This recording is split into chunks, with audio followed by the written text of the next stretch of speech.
a los principales riesgos para la economía peruana en el 2024 y los efectos que tendrían en los peruanos.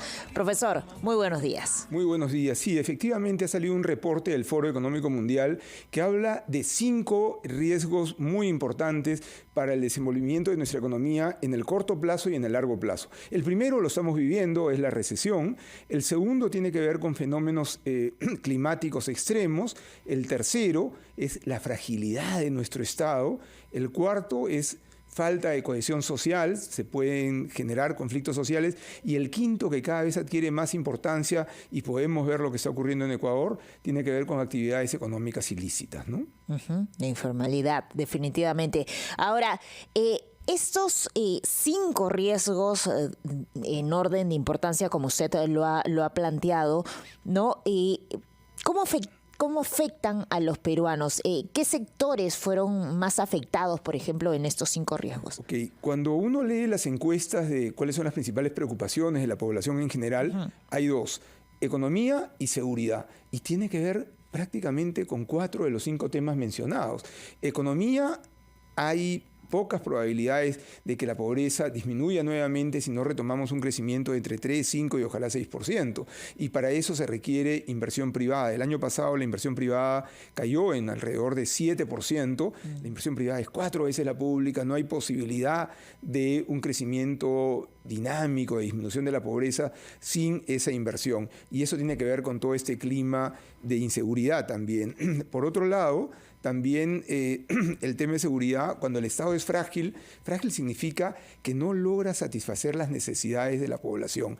Lamentablemente creo que en temas de seguridad hay un largo camino por recorrer y parte de esa fragilidad también es que tenemos un Estado desarticulados. Si hablamos de municipios, gobiernos regionales y gobierno central, no estamos cohesionados en nuestra manera y en nuestras formas de trabajar. Entonces, mejorar económicamente, mejorar en temas de seguridad, tener una mejor calidad de vida, generar más ilusión y mejorar las expectativas, implica medir estos riesgos, trabajar en lo inmediato. Hay mucho por hacer, pero nunca olvidar que las soluciones son siempre de largo plazo, ¿no? Ahora, profesor Pedro Grado, buenos días, le saluda Ruperto Arroyo.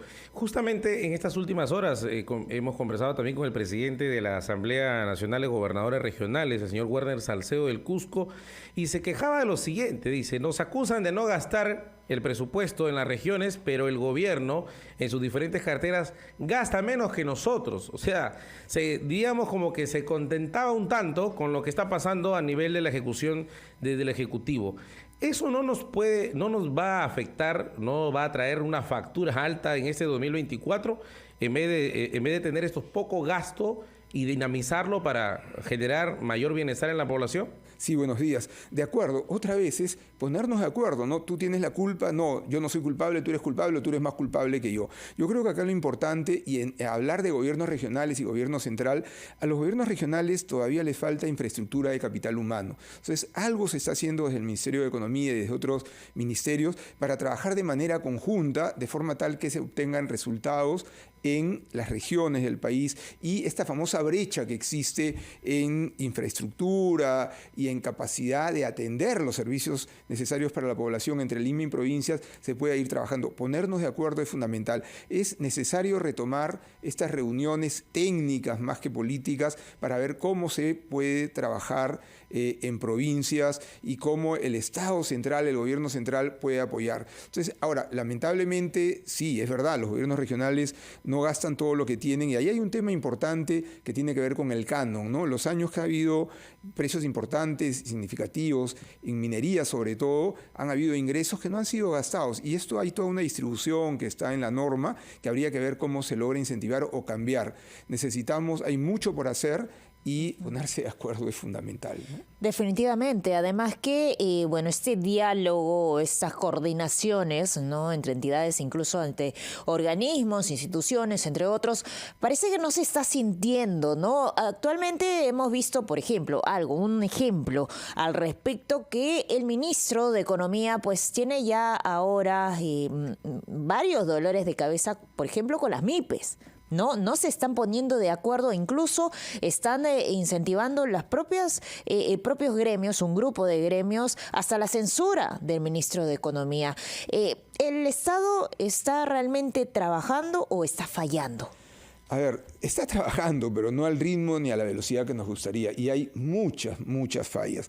Quizás la principal falla es no atacar en profundidad el gran problema de la informalidad.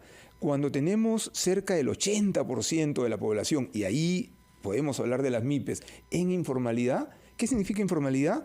No solamente que el trabajador no tiene acceso a seguridad social, a pensión, a salud adecuada, sino además que la mediana, pequeña y microempresa no tiene acceso a nuevas tecnologías, a nuevos conocimientos, etcétera, etcétera. Y eso, en lugar de reducir la brecha, la incrementa. Entonces, el Estado, yo creo que la gran empresa hay que darle las condiciones y el mercado va a funcionar y la gran empresa va a seguir creciendo y lo va a hacer bien si tiene seguridad jurídica. La minería y el éxito de Quellaveco, más allá de todos los problemas que hay en la minería, es un ejemplo de por dónde hay que ir. Pero en el tema de la mediana, pequeña, microempresa, hay y se requiere todo un apoyo del Estado. Y ahí otro tema importante es el financiamiento a esta mediana, pequeña empresa, donde probablemente el Estado tenga que poner algún conjunto de garantías mirando el largo plazo. Y hay que saber asignar el presupuesto. Soy de la opinión personal que si bien había que terminar la refinería de Talara, 7.000, 8.000 millones de dólares, primero nunca se debió hacer, porque tendríamos una supercarretera central y tendríamos terminada todas las autopistas de la costa. Pero ya terminada, seguir poniendo dinero en Petroperú, creo que realmente, desde mi punto de vista, es un insulto a la inteligencia de los peruanos cuando hay necesidades de salud, de educación. Una empresa, ¿qué hay que hacer con Petroperú? Pues probablemente ajustar las tuercas y utilizar ese dinero en necesidades de salud y educación. Y que realmente, si es rentable, pues que se convierta en rentable sin ningún tipo de apoyo particular y especial que va en perjuicio del resto de peruanos. En economía hay un concepto muy claro, el costo de oportunidad. Y el costo de oportunidad de ponerle 2.500 o 3.000 millones de dólares a Perú ahora realmente sería altísimo en un entorno de recesión. O sea, en esas cosas creo que a veces el Estado es tímido en su manera de actuar. Ahora, profesor Pedro Grados, una consulta, por favor, porque también se está conociendo, diríamos, poco a poco, de los resultados de los programas de Reactiva que impulsó el Estado desde la pandemia. ¿Cómo va la recuperación de esos fondos? ¿O es que no hay condiciones para recuperarlo tal como se había previsto? A ver, ahí son dos temas. Primero, fue necesario el planteamiento de estos programas y hay problemas en la recuperación efectivamente, pero ahí el Estado, esto se canalizó además a través del sistema financiero, ¿no? La Corporación Financiera de Desarrollo, COFIDE, hizo toda la estructura y esto se hizo a través de microfinancieras, etcétera. Yo creo que ahí lo que se requiere en este momento es, en la medida que estamos en recesión, no se están generando las ventas ni la dinámica económica como para la recuperación de esos fondos y probablemente va a ser necesario generar esquemas de reestructuración o refinanciamiento pensando en un plazo mayor. Y eso tiene que ver directamente con las MIPES sobre todo, ¿no? Uh-huh. Ahora, actualmente, bueno, no estamos en la situación de que estábamos pues en el 2022 con respecto a marchas, ¿no? Y crisis sociales muy extensas, pero sí un descontento de la población por políticas que no se están ejecutando de la manera correcta o no se sienten realmente en la realidad peruana, ¿no? Entre ellas, pues, la lucha que debería darse contra la inseguridad ciudadana, ¿no? Entonces, ¿cómo esto puede afectar justamente a los peruanos de manera económica? A ver, es un tema muy importante. Si no generamos el ambiente necesario para vivir con tranquilidad, ¿qué es lo que hacen muchos peruanos? Se van del país. El año pasado, en los 2 últimos años, han salido más de 400.000 peruanos que no han regresado según fuentes de migración y se van de todas las condiciones sociales. Pero no solamente se va capital humano, se va capital financiero también, cerca de 25.000 millones de dólares. Entonces, si no se arregla el tema de seguridad y el tema económico, hay como un efecto negativo complicado que es se pierde capital humano y se pierde capital financiero y eso hace que la recuperación esté más lejana. Es fundamental, primero, dar el ejemplo. Creo que hay mucho por hacer. Lamentablemente la clase política creo que no está a la altura de lo que se espera de ella. Entonces hay mucho trabajo, mucha necesidad de diálogo y si no, lamentablemente van a haber peruanos que es una decisión totalmente natural y válida de manera individual que probablemente sigan tomando la decisión de irse del país y se pierde años de estudio, conocimiento, más allá del dinero que se fue. Entonces hay que cambiar ese clima, hay que generar una visión de largo plazo y eso significa consensos. Yo sé que el acuerdo nacional es un tema que no funciona, que no necesariamente en lo inmediato no funciona, pero si hay visiones de largo plazo se puede trabajar y se pueden obtener resultados, ¿no?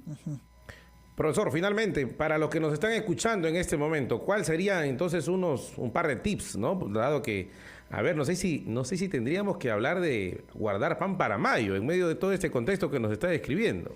Creo que es importante guardar pan para mayo, creo que tenemos que ser conservadores en el gasto y por otro lado nunca perder el optimismo y las expectativas de construir un Perú mejor, ¿no? Perfecto, muchas gracias, profesor Pedro Grados Smith, por este comentario económico.